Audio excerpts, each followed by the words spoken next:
This is to reset the oil maintenance light on a Lexus RX 350 2010. First thing we'll do is put the ignition in run, not start, but run. So that is, don't press the brake pad and push the ignition key twice. 1, 2.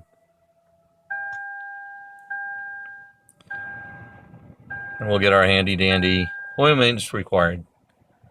Okay, next, put the odometer setting on trip A. And then turn off the car.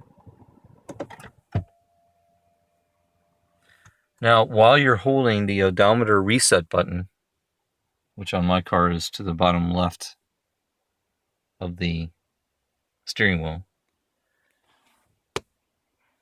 put the car in run mode again.